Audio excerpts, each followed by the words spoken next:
오늘 이 말씀의 내용을 보면 예수님이 비유로 다른 사물을 통해서 천국을 설명해 주시는 내용인데요.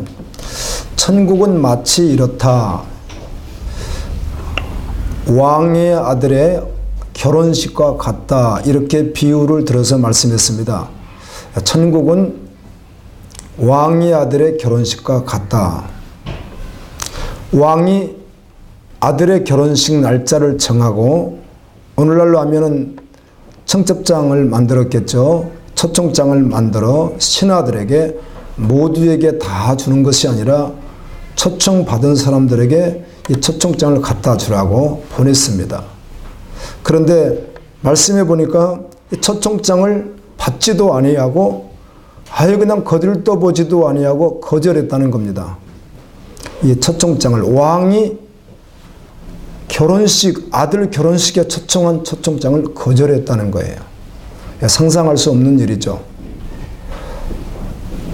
이 말은 이런 뜻이죠. 오늘날 주님을 믿는 성도들이 어떤 전도자들이 전도를 할 때 하나님 나라에 대하여 예수 그리스도에 대하여 구원에 대하여 전도를 할 때 그 전도를 받는 사람들의 태도가 이렇게 나타날 수 있다는 것입니다. 아예 그냥 상관도 하지 않고 관심도 없고 그냥 거들떠보지 않았다는 이야기가 되는 것입니다.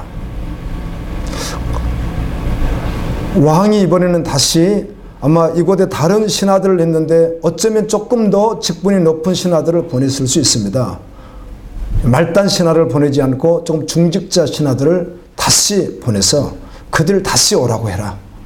그래도 한번 거절했지만 다시 오도록 해라 하고 또 왕이 보낸 거예요. 그랬더니 오늘 말씀해 보니까 아예 뒤도 돌아다보지 않고 거절하면서 나는 지금 밭에 가서 일을 해야 된다. 나는 사업이 바쁘다. 나는 내 할 일이 바쁘다. 그리고 왕의 초청을 거절하고 갔는데 그들 가운데는 왕이 보낸 신하들을 잡아서 죽인 사람들도 있었다는 거예요. 예수님이 하시는 말씀입니다. 그대로 현재 일어나고 있죠. 예수님이 계속해서 전도자를 통해서 선교사를 통해서 성도를 통해서 목회자를 통해서 열방에 복음을 전하잖아요. 우리나라는 현재 가서 복음을 전한다고 우리를 핍박하고 죽이는 경우는 별로 없습니다. 그런 지금 당장 북한이나 해교권 80개국 되는 해교권 같은 데 가면 지금도 어때요? 예수 믿으라고 전화도 잡히면 죽기도 합니다. 우리 한국 기독교가 처음 선교사님이 들어왔을 때 초창기에 우리나라도 대원군이 세국 정치를 할 때만 해도 복음을 전하고 또 복음을 믿는 한국 사람들을 관가에서 잡아다 죽이기도 했습니다. 그 말을 예수님이 하시는 겁니다. 그래서 예수님이 이렇게 말하죠. 언젠가 이들을 군대를 보내서 하늘의 군대를 보내서 다 어떻게 하리라? 심판하리라. 그리고는 이번에는 이 왕이 초청한 사람들이 오지 않으니까 그러면 사거리 길거리 어디를 가서 어떤 사람이든 그가 죄를 짓고 있던 선한 일을 하고 있던 무엇을 하고 있든 상관없이 아무튼 그들을 어떻게 하라? 다 오라고 초청해라. 신하들이 가서 길거리 가서 막 초청을 했더니 많은 사람들이 그 초청에 응해서 오늘 왕의 아들의 결혼식에 참석을 했다는 겁니다. 유대 문화에 의하면 유대 문화는 주로 이렇게 밤에 많이 예식을 한다고 해요. 자, 우리나라도 오늘날도 예식장에 가게 되면 특별하지 않는 날은 우리가 그때 옷을 좀 갖춰 입고 가잖아요. 그냥 농사 짓다가 일하다가 그대로 가지는 않죠. 약간 갖춰 입고 가는데 이때 문화는 예식 때 입는 애복이 있습니다. 다른 사람 친척이나 다른 이웃의 결혼식 할 때 그때 참석하는 사람들은 그때 갈 때 애복이 당시에 있었다는 것이죠. 그런 옷을 다 입고 결혼식에 참석해야 되는데 그 중에 어떤 사람이 애복을 입지 않고 있는 거예요. 그래서 왕이 여봐라, 이 사람은 손과 발을 묶어서 저 어두운 바깥에 내쫓아서 던져버리라. 그럼 그곳에서 그가 이를 갈며 슬피 울게 되리라. 이 말은 전도를 해서 교회에 오긴 왔는데 불러서 왔는데 합당하지 않다는 것이죠. 구원받을 만한 믿음이 그에게 없다는 것이죠. 그래서 뽑힐 수 없다는 거예요. 그는 어두운 곳은 어디입니까? 지옥을 말하는 것입니다. 그곳에 던져 넣어라. 오늘 말씀 내용이 그렇습니다. 오늘 말씀 내용이 이 말씀을 통해서 또 한 번 또 반복하고 또 설명하고 또 주님이 주시는 마음을 받아서 믿음으로 설 수 있기를 예수님의 이름으로 축원합니다.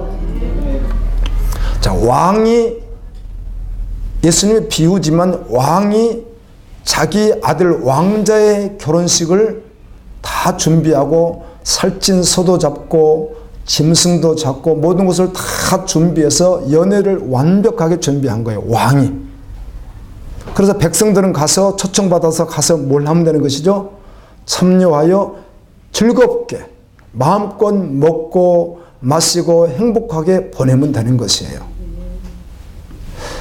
지금 어린 양의 혼인잔치와 같이 왕의 아들의 결혼식은 천국을 비유한 것이니까 우리가 천국에 가서 어떻게 하는 것이죠? 값없이 영원토록 행복하게 주님이 주시는 것으로 공급받아 살아가게 되잖아요.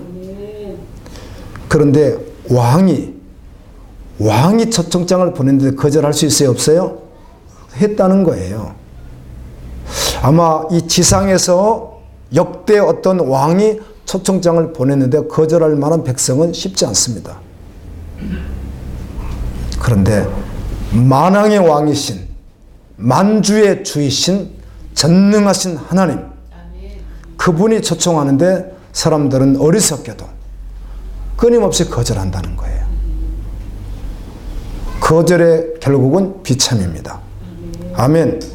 여러분, 우리 같으면 지상에 우리가 있을 때 왕정시대라고 한다면, 조선시대라고 한다면 지금 평양에서 왕이 신탄진까지 대전까지 초청장을 특별히 보내서 왕자의 아들 결혼식에 참석을 하면 어때요? 열기를 제쳐놓고 가지 않았겠느냐는 것입니다. 그런데 하나님은 보이지 않거든요. 우리가 믿음의 대상은 보이는 것을 믿는 것이 아니라 보이지 않는 하나님을 믿거든요. 천국 보이지 않잖아요. 이걸 믿는데 생명으로 믿습니다. 그래서 하나님의 초청을 사람들이 무지하게도 거절하게 된다는 거예요. 그리고 혹시라도 초청이 왔을지라도 애복을 입지 않은 것과 같이 믿음이 아니면, 전심으로 믿는 믿음이 아니면 그도 결국은 어떻게 되는 거예요? 초청해서 오지 않는 자들과 동일하게 지옥에 가게 된다는 거예요. 그 말씀 해주신 거예요. 여러분에게 이렇게 질문해 보겠습니다. 행복하십니까? 어제도 행복하셨고, 그제도 행복하셨고, 10년 전에도 행복하셨고, 20년 전에도 행복하셨고, 오늘도 행복하시고 내일도 행복하실 것입니까? 이렇게 물으면 어떻게 대답하실래요? 앞으로 여러분이 이 땅에 몇 년 동안 남아있을지 아무도 알 수 없지만 그 남아있는 기간이 한 30년 남아있다고 가정을 한다면 앞으로 30년도 계속 행복하시겠습니까?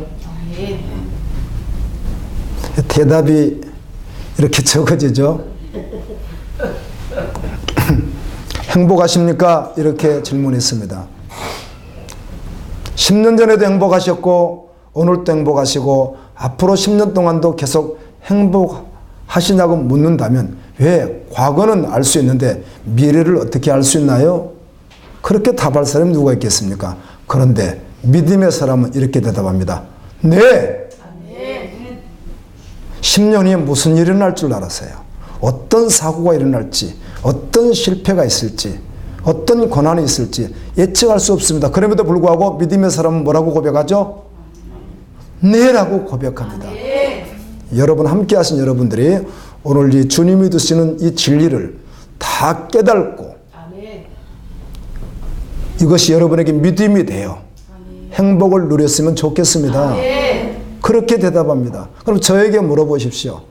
그렇게 내일 일을 살아보지 않았다고 그렇게 막 말하면 안 됩니다. 이러시면 안 됩니다. 저에게 여러분이 목사님 10년 후에도 계속해서 행복하시겠습니까? 저에게 묻는다면 네! 그렇게 무책임하게 막 대답할 수 있습니까? 아닙니다. 네라고 대답합니다. 믿음의 사람은 그렇게 대답합니다. 그러면 근심이 있습니까? 혹시 5년 전, 10년 전에는 근심이 없으셨습니까? 지금은 혹시 근심 없으십니까? 앞으로 10년, 20년 동안 살아갈 동안에는 혹시 여러분에게 슬픔이나 근심이 없을까요? 이렇게 또 질문할 수 있을 것입니다. 사람들은 행복을 원합니다. 그래서 행복하려면 어떤 조건이 좀 있어야 되는데 그 행복의 조건을 대체적으로 이런 용어로 제가 사용해 보겠습니다. 소원이 성취되면 행복할 것이다. 사람들은 행복하기를 원해요. 그런데 행복의 근거를 어디서 찾는가? 우리 인생 전부를 꽉 짜서 한 단어로 말을 한다면 소원 성취되면 행복하겠죠. 이렇게 말할 수 있겠죠.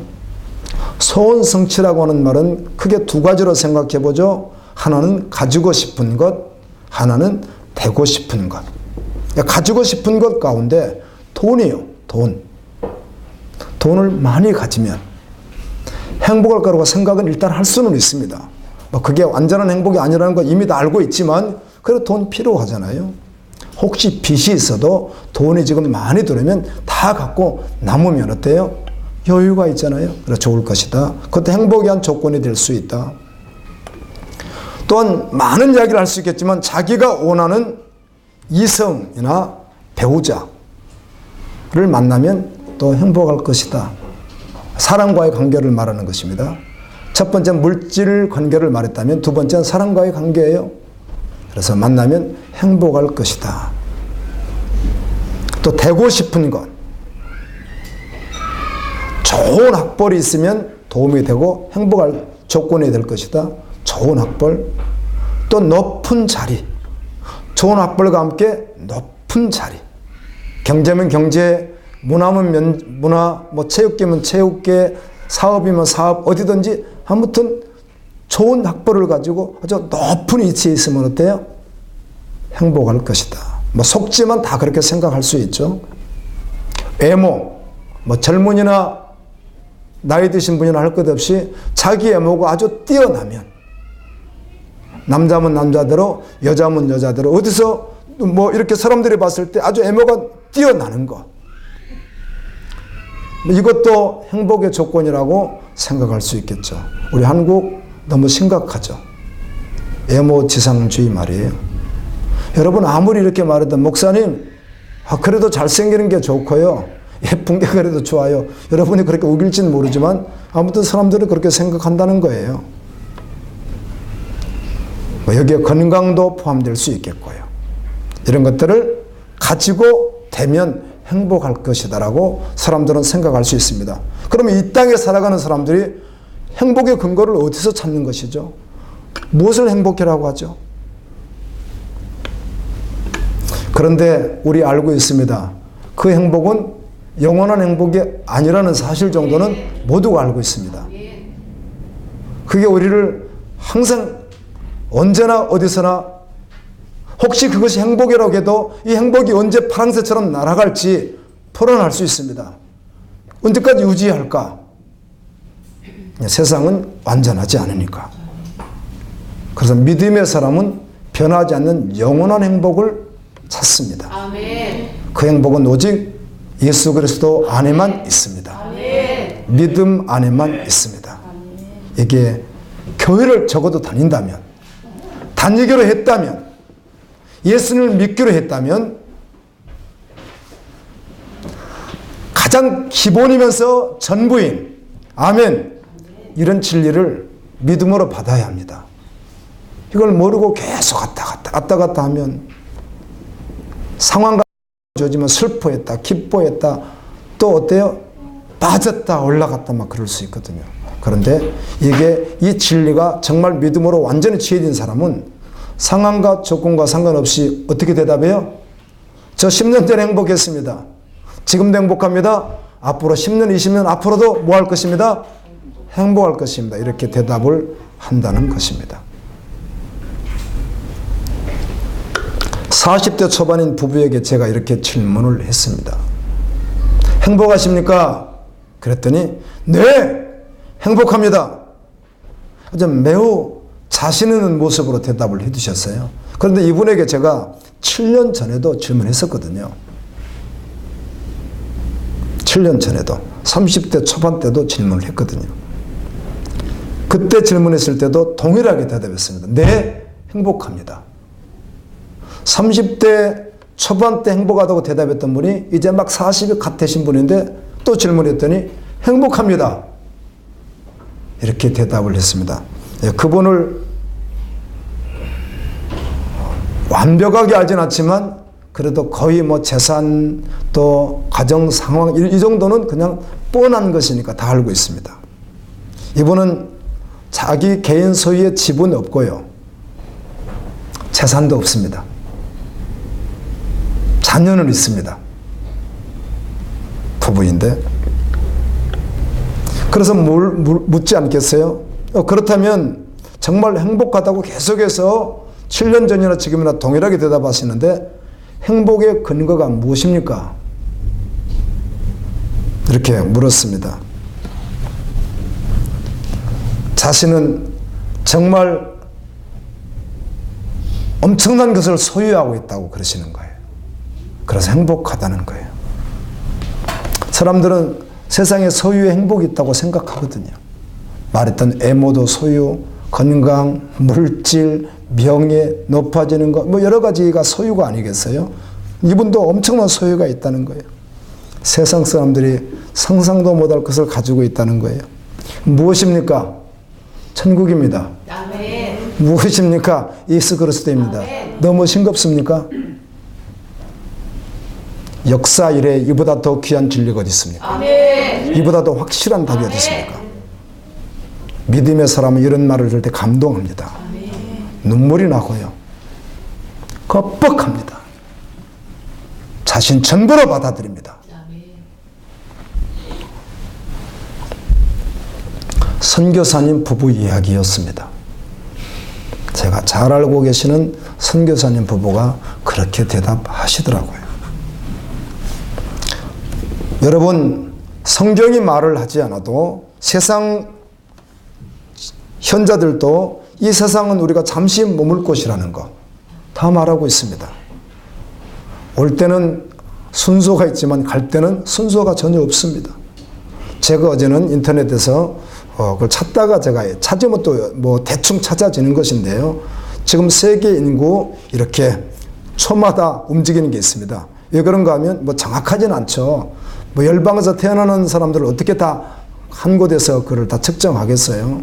그런데 이게 촥촥촥촥 넘어갑니다. 초당 지금 지구에서 몇 명이 죽고 몇 명이 태어나는지 그 숫자 계산하는 게 있어요. 근데 그건 뭐 정확하다고 볼 수가 없잖아요. 지금 뭐 한국에서 태어나는 거 어떻게 다 알겠어요. 그러나 이제 우리가 근사치로 이렇게 생각해 볼 수 있는데요. 지구 인구가 그래도 늘어가는 것은 늘어가잖아요. 늘어가는 것은 죽는 사람보다는 아직은 그날에 태어나는 사람이 많아서 느는 거예요. 그러나 분명한 사실은 죽어요. 뭐 늘든 어떻든 결국은 다 죽어요, 사람들은. 이 땅에 잠시 머물다가 소유의 행복이 있다고 그것을 쫓다가 나중에 허망했다는 사실을 죽음의 침대에서 느끼게 되겠죠. 와, 허망한 것이네. 인생은 풀과 같고 인생의 욕망이 풀의 꽃과 같은 것이네. 풀도 시들고 꽃도 떨어지듯이 인생이 바로 이런 것이네 라고 그때 허망한 것이 인생이구나라고 느낄 때가 오겠죠. 그런데 그것으로 끝나지 않고 그 이후에 영원한 두 나라가 있다는 것입니다. 천국과 지옥 말이에요. 여러분, 교회에 와서 듣는 용어들이 많습니다. 그런데 다른 것 듣는 게 아니에요. 하늘나라를 듣는 거예요. 아멘. 이 세상 나라 돌아가는 걸 들으려고 교회 오는 게 아니에요. 그런 이야기는 세상에 다 있어요. 그런 강사들은 세상에 어마어마하게 많아요. 교회는 세상에 그런 말 들으러 오는 곳이 아니에요. 그래서 사실은 의미를 부여한다면 육으로 듣는 것이 아니라 그 사람 안에 있는 영이 하나님의 진리를 듣게 하여 오는 곳이 교회예요. 아멘입니다. 육체 이야기는 세상에 너무 많아요. 강사들이요. 대학에도 있고 기업에도 있고 어디도 있어요. 교회 와서는 그런 말 듣는 곳이 아니에요. 아멘. 오직 하늘의 소식을 듣는 것이 교회예요. 이걸 믿을 때 정말 변화되는 거예요. 그래서 그때부터 허망한 인생을 살아가지 않아요. 세상의 소유를 쫓는 옛사람에서 벗어나서 하늘나라를 향해서 걸어가게 돼 있어요. 아멘. 제가 여러분도 저번 주에 읽으셨잖아요. 이사야를 읽다가 늘 아는 말씀입니다. 독사굴에 어린이가 손 놓고 장난쳐도 물지 않는 참사랑의 기쁨의 그 나라가 속히, 그런 찬양 있어요. 그렇죠? 옛날에 참 많이 불렀던 찬양입니다. 이런 찬양이 있는데 이게 이사야 11장에 있어요. 이 말씀이 이렇게 되어 있습니다.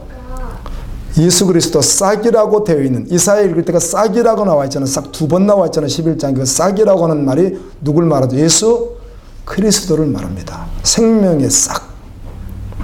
그 새싹 말하는 겁니다. 생명의 싹을 말하는 거예요. 씨, 말씀이잖아요. 씨에서 올라온 싹. 이건 예수 그리스도를 말합니다. 그 싹이 나오는 그 나라. 아멘. 가장 아름다운 그 나라, 영원한 그 나라, 회복된 그 나라, 하나님의 나라, 천국을 말하는데요. 예수님이 통치하는 나라거든요. 그 나라는 이렇게 표현해 줍니다. 참 굉장히 시적으로 이렇게 표현을 해줘요. 이리가 어린 양과 함께 살아요. 이리와 어린 양은 함께 살지 않습니다. 특별히 양은 양인데 무슨 양이에요? 어린 양. 요즘엔 보지 않습니다만은 전에 동물의 왕국 같은 걸 보게 되면 맹수들이 상대 다른 맹수를 잡을 때 자기보다는 적으면 작지만 코끼리는 크잖아요. 코끼리 사자가 어렵습니다. 그런데 코끼리 새끼는 어떻게 하죠? 잡아먹을 수 있거든요. 그리고 그 새끼들을 그냥 계속 공격하잖아요. 맹수들이 새끼들을. 그 말은 이리가 어린 양이니까 양이 어떻다는 거예요? 새끼 양이라는 것이죠.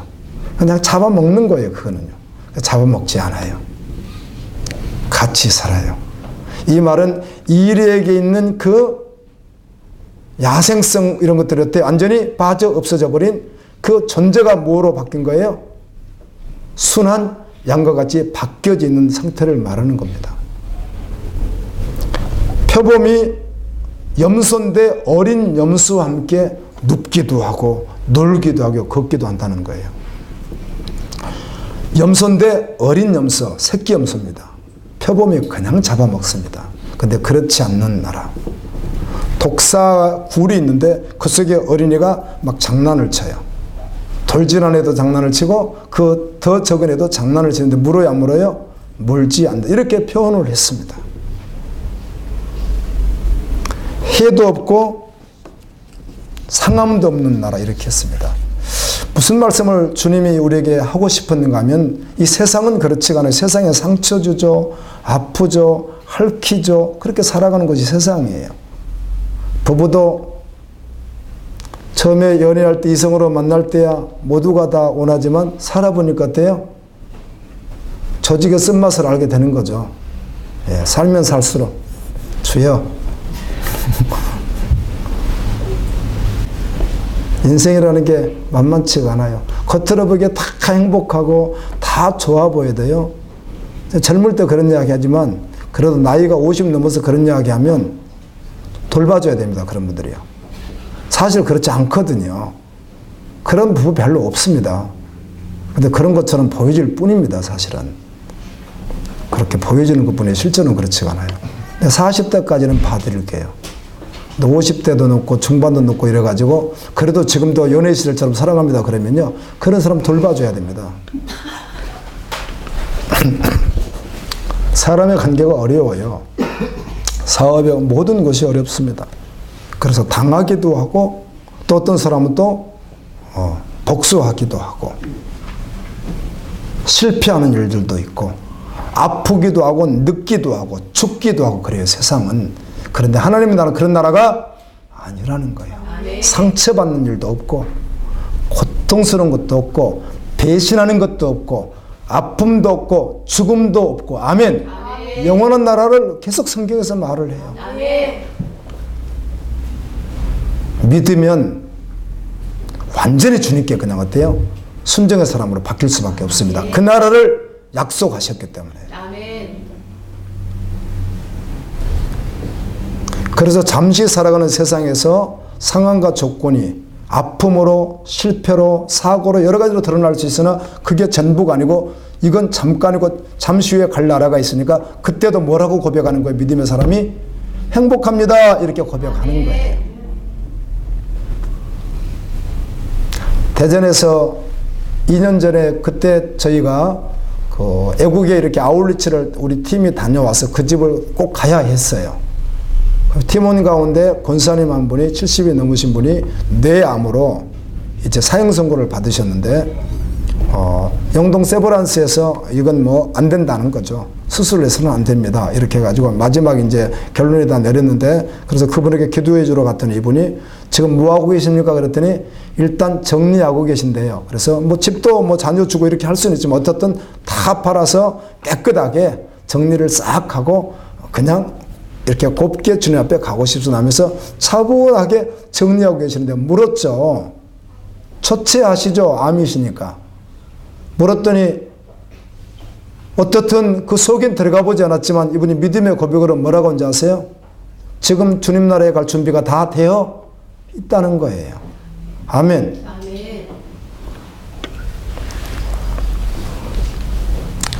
이 땅에 사는 사람들에게 참 안식이 없다는 사실을 예수님은 알아요. 전능하신 하나님이시니까. 그래서 마태복음 11장 28절에서 이렇게 말씀합니다. 수고하고 무거운 짐진 자들아 다 내게로 오라.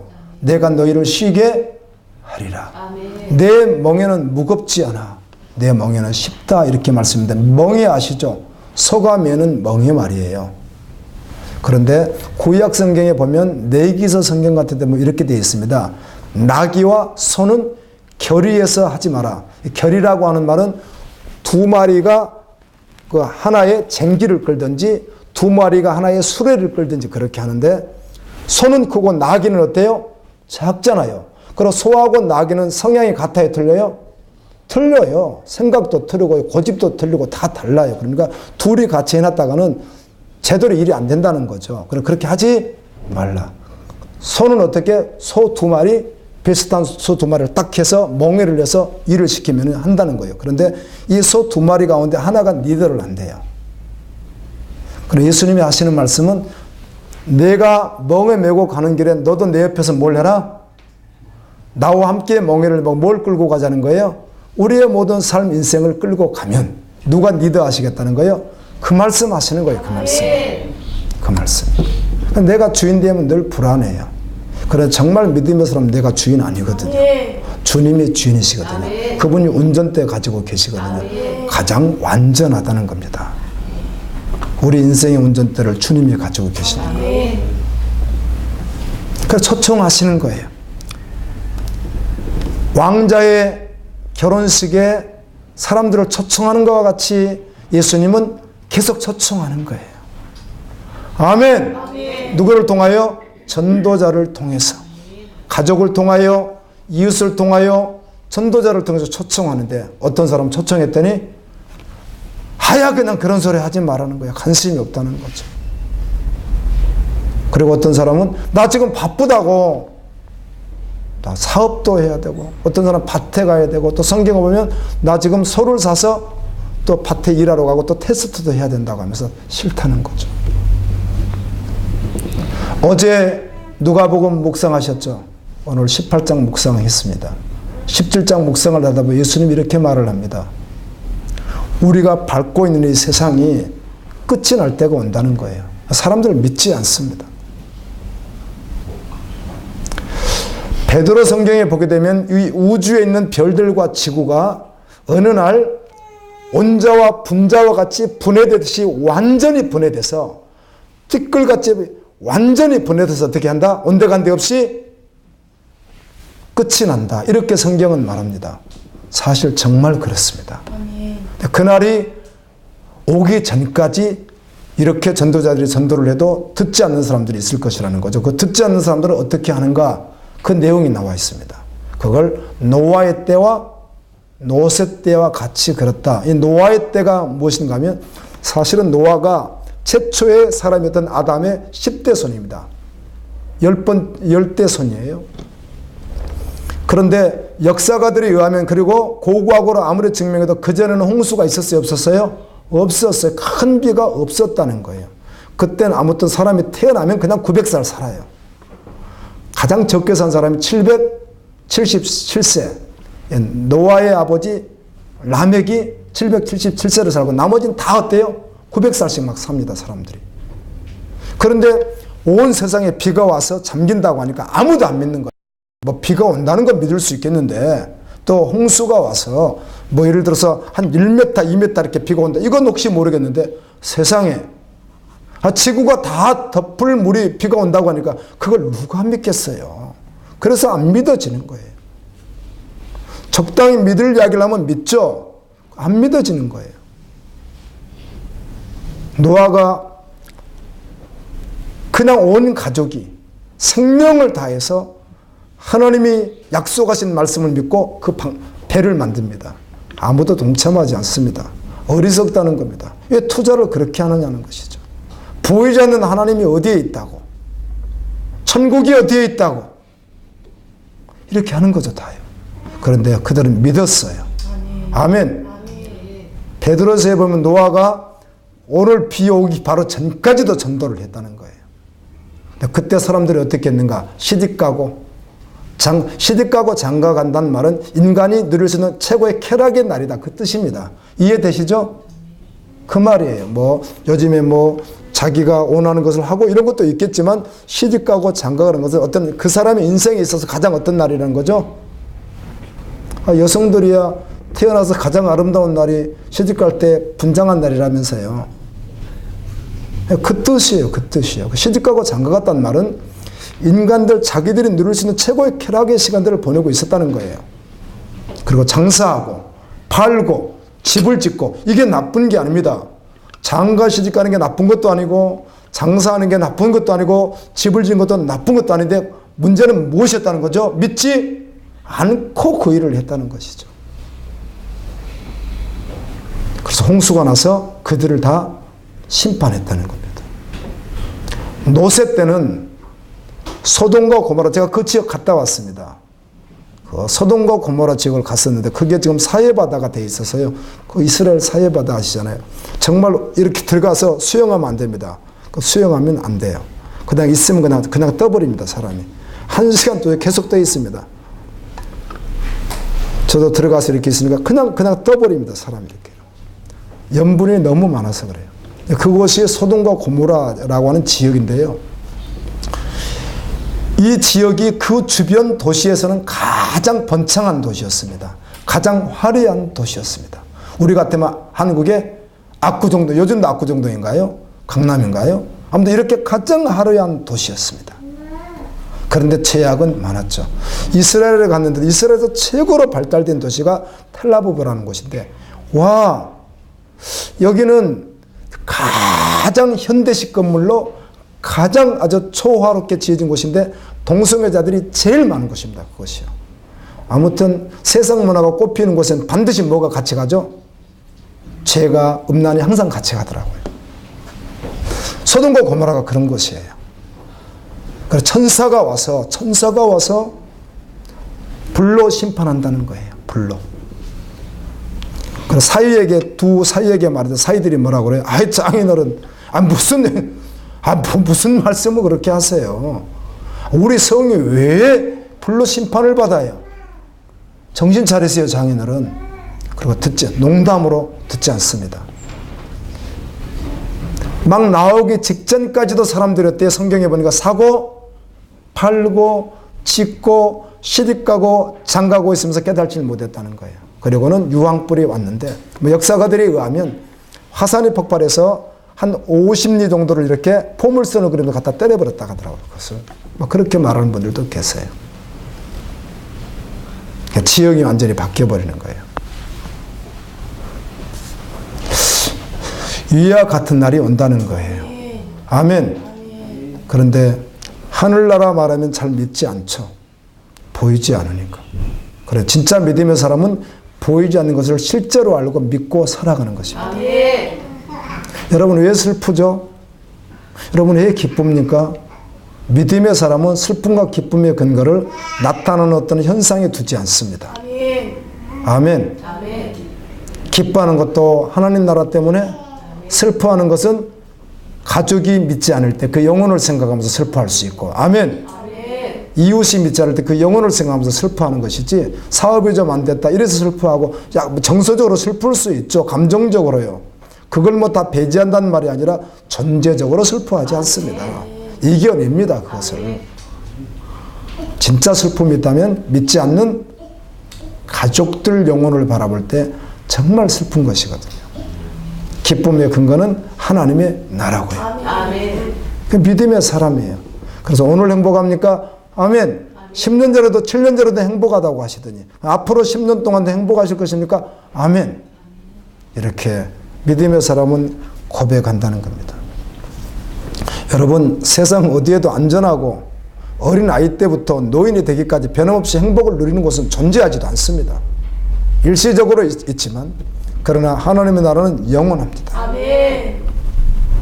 예수님이 말씀하셨고요. 정말 우리는 믿음으로 이것을 받고 그렇게 살아가고 있습니다.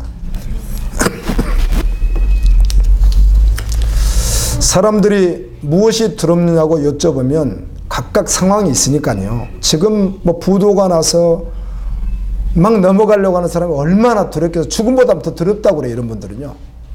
사실은 전제적으로 제일 두려운 것을 말한다면 무엇이겠어요? 죽음이죠.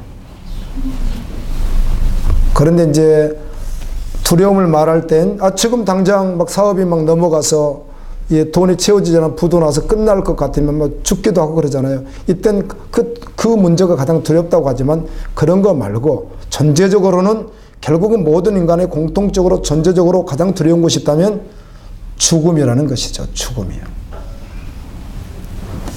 죽음 위에 영원한 나라가 있거든요. 지난해 세계보건기구가 발표한 범죄 유형별 국가 순위에서 한국이 말이에요, 사기범죄 1위였대요. 글쎄 우리나라 내 불명예스러운 게 그렇게 누가 도대체 조사를 하게 이렇게 하는지 모르겠어요. 사기범죄 1위가 한국이었대요. 그리고 한 25만 건 정도 됐대요. 이건 이제 그 법적으로 처리된 통계예요. 그렇지 않는 거짓말까지 합치면 엄청나겠죠. 고발 안 된 것까지 하면. 사기범죄 1위래요, 한국이요. 이 사기범죄가 기승을 부리는 이유가 있겠죠. 사기를 치는 사람들도 많지만은 거짓말을 사실로 믿어버리는 사람들도 많으니까 사기를 칠 수 있는 거예요. 그렇죠.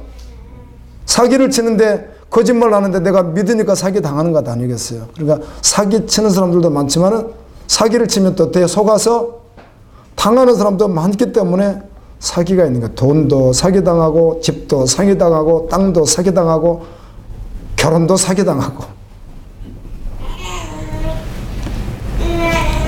그러나 돈이나 집이나 땅보다 더 큰 사기가 있습니다. 그것은 영원한 운명이 걸린 사기거든요. 영원한 운명이 걸린 사기 말이에요. 세상이 전부이다.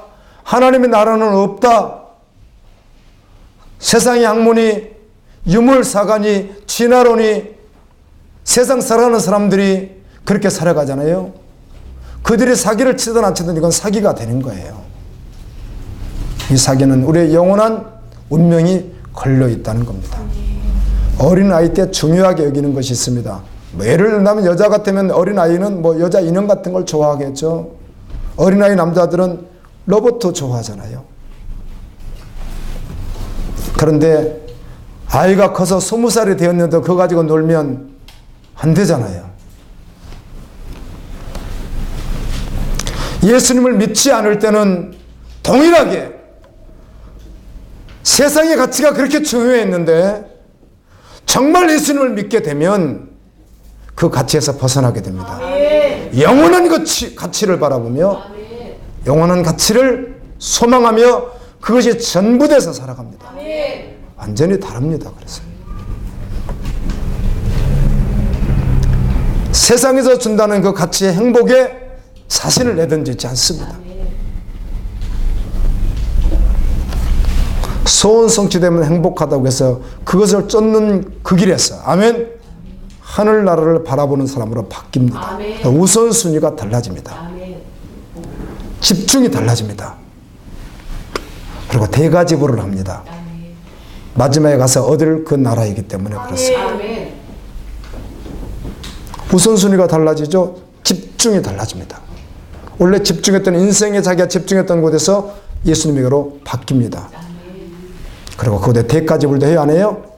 예를 든다면 예배로, 헌신으로, 기도로, 훈련으로, 복음을 전하는 일로 나를 드리는 것으로 모든 것으로 몰래 대가지불을 하는데 그게 집중으로 한다는 거예요. 대충 하는 것이 아니라 너무 사실이니까 완전히 집중하는 거예요. 그런 표현 많이 쓰죠. 우리가 어렸을 때 자연 시간에 선생님이 햇빛 쬐면 돋보이 가지고 나가서 종이 하나 들고 가자고 해가지고 이거 오래 태고 있으면 뭐 한다고 그래요? 태워진다고 이렇게 잡고 있으라는데 정말 어때요? 집중하고 있으면 타지만 움직이면요 1년이 되고 10년이 돼도 타요 안 타요? 아무 일도 일어나지 않습니다. 믿음은 집중이에요. 그래서 정말 믿으면 집중하는 거예요. 안 믿으니까 집중할 수 없는 것이죠. 완전히 올인합니다. 전부입니다. 전부. 100%입니다. 하나님 우리에게 주신 생명이 100%이기에 우리도 동일하게 몇 프로예요? 100%입니다. 사랑이 100%입니다. 이런 표현 참 많이 쓰죠. 예수님을 믿을 때 이렇게 믿는 것을 참으로 믿는다는 것이에요. 이렇게 믿지 않는 것을 애복을 입지 않은 자라고 하는 거예요. 애복을 입지 않으면 그날에 버림을 당하는 거예요. 여러분 남편이 말이에요. 남편도 뭐 60 먹고 50 먹고 70 먹은 사람들 말고요. 이제 30, 40 대신 뭐 말하는 겁니다. 왜 그러냐면 50, 60, 70대는 벌써 그 부부가 그냥 그런 애정이 그렇게 그렇게 많이 남아있는 나이가 아니잖아요. 30대, 40대인데 남편이 이렇게 고백하는 거예요. 여보, 나 당신을 사랑한다고. 당연하지. 그래, 당신 나 90% 내가 당신 사랑하고 이웃집 저 자매를 10% 사랑한다는 게 진짜 사실이래요. 그 부인이 너무 나는 행복해. 그 여자 10%밖에 사랑 안 한다는 거지. 그렇게 사랑이라는 이 단어가요. 이상하게 그렇게 표현할 수가 없어요. 이상하게 추상명사인데도 불구하고 사랑이라는 단어를 그렇게 표현할 수가 없어요. 또 이렇게 예를 들면 뭐 그 정도야 봐줄 수 있겠다고요? 여보, 내가 당신을 99%를 사랑해. 그렇게 많이? 근데 저 자매님을 1% 사랑해. 그래도 어떻게 괜찮겠어요? 사랑이라는 용어가 신기하게도 그렇게 표현하기가 어려운 거예요. 사랑하려면 어떻게 해야 되는 거죠? 전부로. 아멘. 아멘. 사람을 전부로 사랑하십니까? 내가 주부들에게 묻죠, 항상. 당신 생명을 누굴 위해 주겠냐고 하면 남편은 절대로 안 준대요. 자기 생명을 남편에게는 절대로 안 준대요. 뭐 어찌가니 그렇게 대답하더라고요. 50 넘으신 분들은요, 머리를 좌우로 흔들어대면서 절대로 안 준다고 합니다. 간혹 남편들이 왜 그런 말을 하는지, 나는 우리 아내에서 목숨 줄래, 이런 분은 간혹 만나본 적 있는데 정말 저는 아내들에게 그런 말 들어본 적이 지금까지는 없습니다. 손 들어보세요. 남편 위해서 목숨 주실 분. 엄마들이 동일하게 이런 말을 해요. 누굴 위해 생명을 줄래요? 자식을 위해서요. 이걸 엄마들은 다 그렇게 이야기를 하더라고요. 그 자식을 지금 전제적으로 어떻게 사랑한다는 거죠? 전부로 사랑한다는 거예요. 전제적으로 말이에요. 뭐 조금 미워서 갈등 있고 그런 말이 아니잖아요. 전제적으로 자식을 어떻게 사랑하고 있어요? 전부로 사랑하고 있다는 거예요. 하나님이 우리를 그렇게 전부로 사랑하셨잖아요. 우리도 주님을 믿는다면 전부로 믿는 것이라는 거예요.